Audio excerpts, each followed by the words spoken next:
Hello दोस्तों, good morning.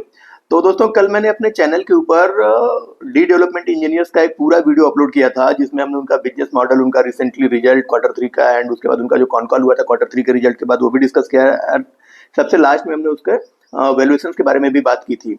लेकिन जब मैंने वीडियो को चैनल के ऊपर अपलोड किया तो एक्चुअली मैं एक ऑफिस गोइंग बंदा हूँ, तो ऑफिस भी जाना रहता है मुझे, तो सुबह में शूट करके ऑफिस चला जाता हूँ। एंड जब मैंने उसको अपलोड किया उसके बाद मैंने देखा नहीं कि उसमें कितना वीडियो अपलोड हुआ है, क्या हुआ है। एंड मेरे एक सब्सक्राइबर हैं योगेश वोरा जी, तो उनका एक्चुअली कमेंट आया कि आपने जो वीडियो अपलोड किया उसमें लास्ट में 4 मिनट में कुछ वॉल्यूम ही नहीं, साउंड ही नहीं है। देन मैंने उसको क्रॉस चेक किया एंड देखा कि मैंने 4 मिनट का साउंड तो नहीं है, इसके बाद आगे का वीडियो भी नहीं है, वो केवल 17 मिनट का वीडियो अपलोड हुआ है उसमें, जबकि मैंने जो शूट किया था 25-26 मिनट का टोटल वीडियो था। तो दोस्तों, उसमें हमने केवल जो बिजनेस मॉडल डिस्कस किया था उसका उसमें डिटेल था, बाकी कुछ उसमें था नहीं उस वीडियो में। तो बाकी का जो पार्ट है वो मैं आज शूट कर रहा हूँ और आज उसको अपने चैनल के ऊपर अपलोड भी कर दूंगा। तो चलिए दोस्तों, हम बिजनेस मॉडल के बारे में डिस्कस नहीं करेंगे, जस्ट एक समझ लेते हैं कि डी डेवलपमेंट इंजीनियर्स करती क्या है। बेसिकली ये पाइपिंग सोल्यूशन प्रोवाइड करती है जो अलग अलग इंडस्ट्रीज में यूज किए जाते हैं। आपको डिटेल में समझना है तो आप लोग जाकर के मेरा कल का वीडियो देख सकते हैं। देन आज हम इनका कॉन कॉल डिस्कस करते हैं और उसके बाद हम उसमें उनका वैल्यूएशन भी डिस्कस करेंगे। तो दोस्तों, मैनेजमेंट ने अपने ओपनिंग रिमार्क में ही बताया कि हम अपने बिजनेस को लगातार मजबूत किए जा रहे हैं पिछले कुछ सालों से। और अगर आप देखें तो पिछले कुछ क्वार्टर से हमने अपनी टीम बढ़ाई है, हमने अपने पुराने जो प्रोजेक्ट्स थे उनको कंप्लीट किए हैं एंड इसके बाद हम नया कैपेक्स भी करते जा रहे हैं। नए नए रिक्वायरमेंट की पाइप्स के लिए हम नए नए कैपेक्स कर रहे हैं और अंजार वाला प्लांट अभी रिसेंटली इनका कंप्लीट भी हो गया है। और अब आप हमारे कैपेसिटी यूटिलाइजेशन है, ऑपरेटिंग परफॉर्मेंस है एंड इसके अलावा जो मार्जिन प्रोफाइल है उसमें आप इम्प्रूवमेंट देख सकते हैं। हमारे जो कोर बिजनेसेज हैं, चाहे वो आपका जो प्रोसेस पाइपिंग मैन्युफैक्चरिंग सॉल्यूशन वाला बिजनेस हो या फिर जो हैवी फैब्रिकेशन हम बनाते हैं वो स्ट्रक्चर हो, तो ये दोनों ही बिजनेस हमारे मेन जो है कि वैल्यू एक्रेटिव सेगमेंट रहे हैं और इन्हीं से हमारे टोटल रेवेन्यू का मेन पार्ट आया है। और हमारा जो मार्जिन है वो भी इन्हीं दोनों सेगमेंट के प्रोडक्ट्स ने ही ड्राइव किया है।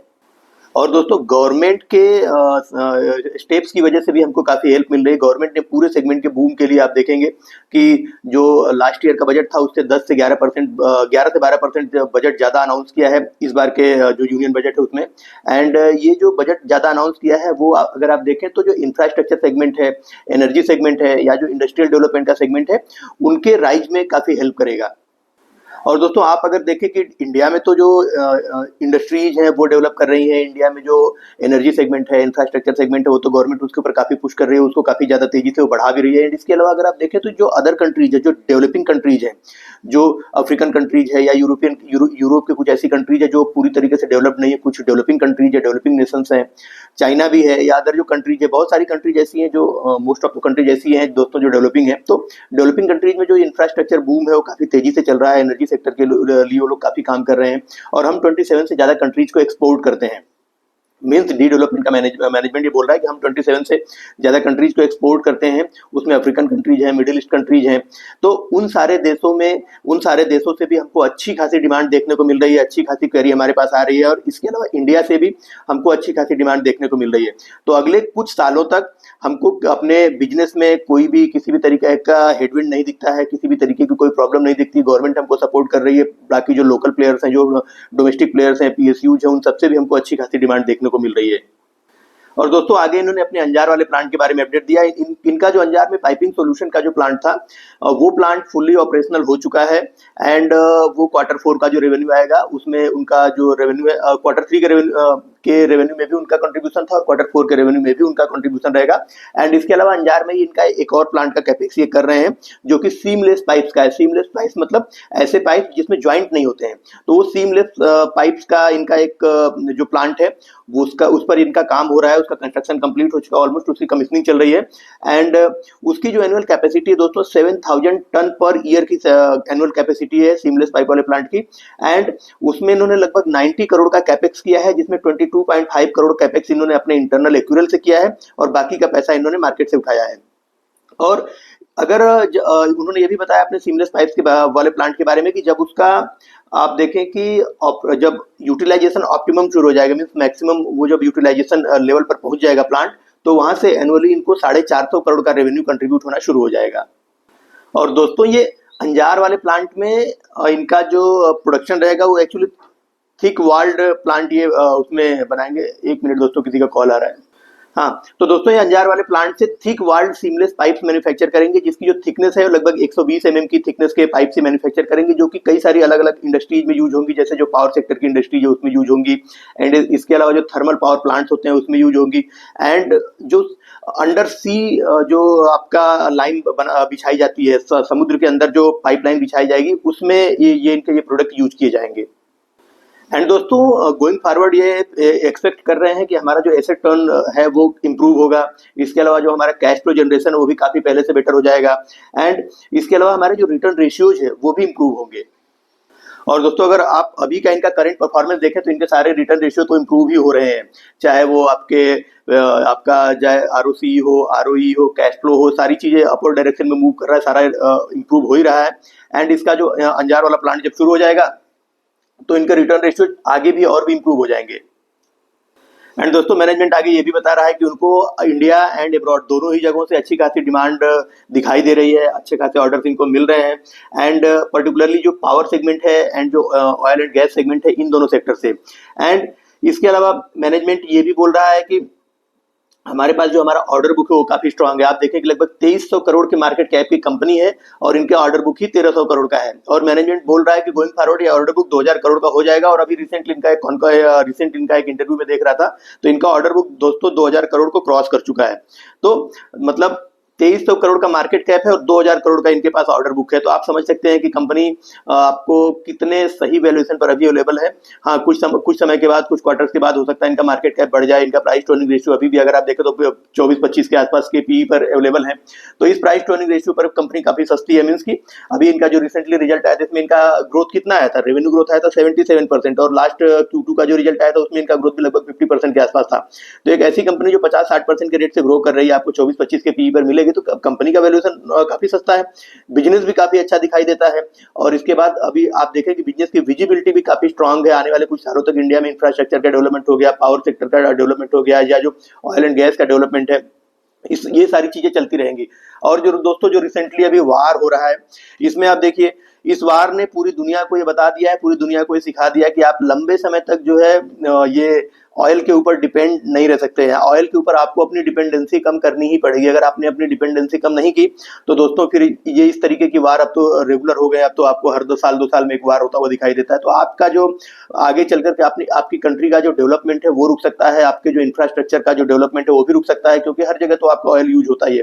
तो दोस्तों लोगों अब जो है गवर्नमेंट अलग सारी ऑलमोस्ट वर्ल्ड की सारी कंट्रीज की जो गवर्नमेंट है वो पहले ही फोकस कर रही थी, जो सोलर पावर है या जो आपके विंड पावर है या जो आपके रिन्यूएबल एनर्जी के सोर्सेज हैं उनसे पावर जनरेट करने के लिए अब और तेजी से उस पर काम करेंगी, और अपनी जो डिपेंडेबिलिटी है ऑयल के ऊपर उसको धीरे धीरे वो लोग रिड्यूस करेंगे। और इनका मैनेजमेंट ये बता भी रहा है कि हमने अभी तक जितना अपना कैपेक्स करना था वो ऑलमोस्ट कर लिया है, और अगले 3-4 सालों तक हमें ऑलमोस्ट कोई बड़ा कैपेक्स नहीं करना है। बस हमको अपने कैपेसिटी का जो यूटिलाइजेशन, अपने प्लांट का कैपेसिटी यूटिलाइजेशन बढ़ाते जाना है और हमको अपने ऑर्डर को फुलफिल करते जाना है। तो अगले 3 से 4 सालों तक इनका जो रेवेन्यू विजिबिलिटी है वो इनको एकदम क्लियर है। और मैनेजमेंट ये बोल रहा है कि आने वाले कुछ समय तक हम अपने शेयर होल्डर्स के लिए, अपने स्टेक होल्डर्स के लिए अच्छी वैल्यू बनाते रहेंगे। और दोस्तों इन्होंने ये भी बोला कि Q4 में इन्होंने 300 से 400 करोड़ का ऑर्डर बिडिंग कर लिया है, और जल्दी ही वो ऑर्डर्स इनको मिल जाएंगे और उस पर ये काम करना शुरू कर देंगे। और दोस्तों मैनेजमेंट ने अपने ग्रोथ को लेकर के गाइडेंस दिया कि 2030 तक इनका जो रेवेन्यू है यहाँ से 3 टाइम्स कर लेंगे उसको ये, एंड यहाँ से 3 टाइम्स अपना रेवेन्यू कर लेंगे। एंड इसमें जो मेजर रोल प्ले करेगा वो इनका अंजार वाला प्लांट मेजर रोल प्ले करेगा, जो कि आपने Q3 के रिजल्ट में देख लिया है कि उन्होंने करना शुरू भी कर दिया है। इनका रेवेन्यू काफी तेजी से ग्रो हुआ है। एंड इसके बाद इसमें इनका अंजार वाले प्लांट में इन्होंने जो टेक्नोलॉजी, जो मशीनरी, जो टूल्स यूज किए हैं वो बिल्कुल लेटेस्ट और एडवांस टेक्नोलॉजी के टूल्स एंड मशीनरी है, जिसकी वजह से इनका जो मैन्युफैक्चरिंग कॉस्ट है वो भी कम हो रहा है। एंड इसके अलावा अंजार वाले प्लांट का एक बेनिफिट ये भी है कि ये पोर्ट के नजदीक है। पोर्ट के नजदीक होने की वजह से इनका जो ट्रांसपोर्टेशन कॉस्ट है वो भी कम हो रहा है। एक्चुअली अंजार गुजरात में कच्छ डिस्ट्रिक्ट में एक प्लेस है, एक जगह है जहाँ पर पूरा इंडस्ट्रियल एरिया डेवलप है।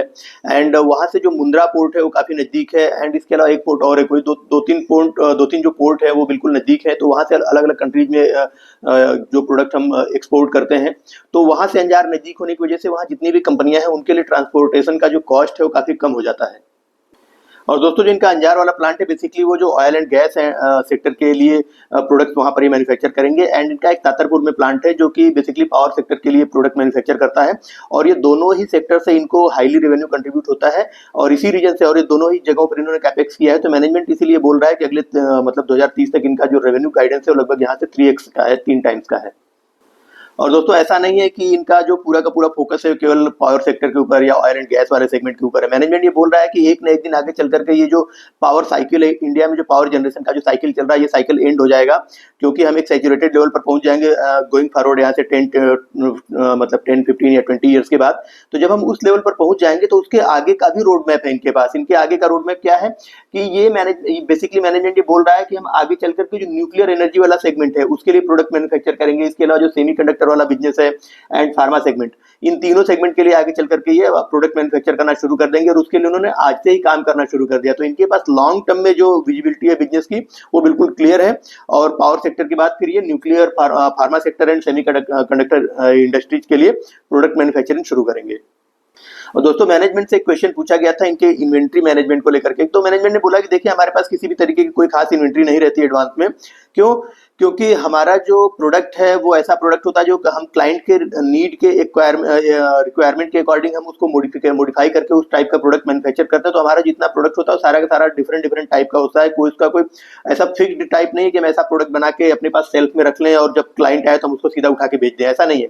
हम उसकी नीड के अकॉर्डिंग एंड उसके प्लांट का जो रिक्वायरमेंट है उसके अकॉर्डिंग मॉडिफाइड प्रोडक्ट मैन्युफैक्चर करते हैं और अपने क्लाइंट को सप्लाई करते हैं।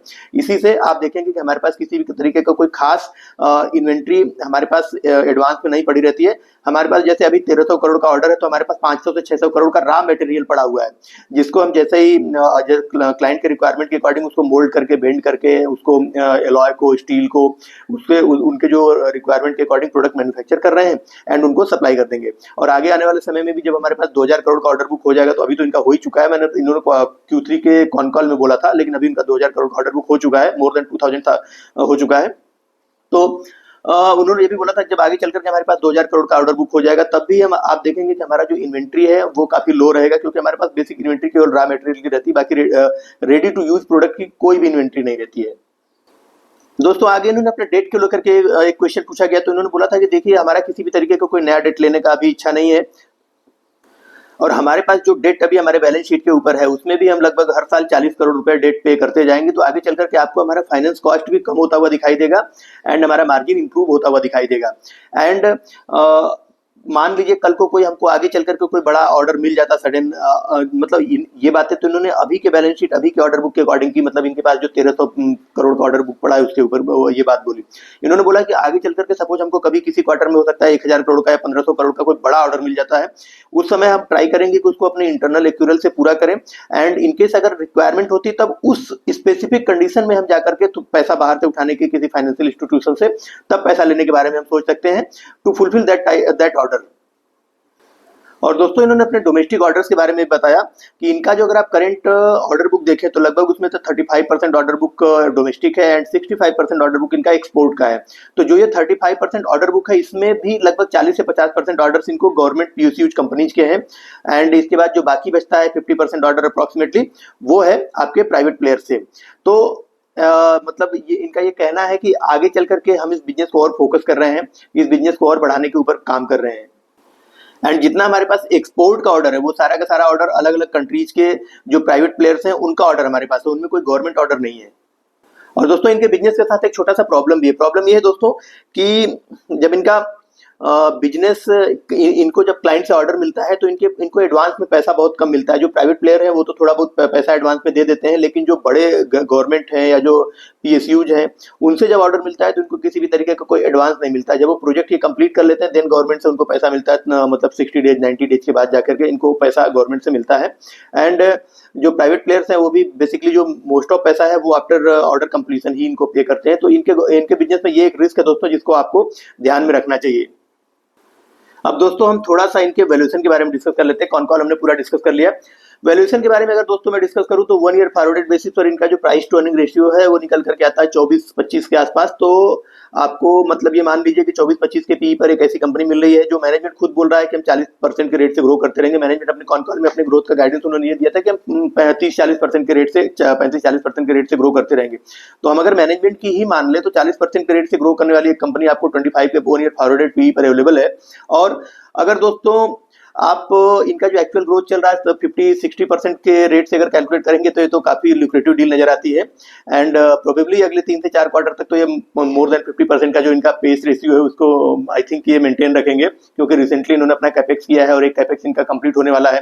तो अगले 3 से 4 क्वार्टर मतलब क्या है कि मतलब मुझे लगता है 1 से 1.5 साल तक तो इनके ग्रोथ में किसी तरीके को कोई प्रॉब्लम नहीं आने वाला है। फर्दर उसके बाद हम देख सकते हैं कि कंपनी में क्या और चीजें होंगी।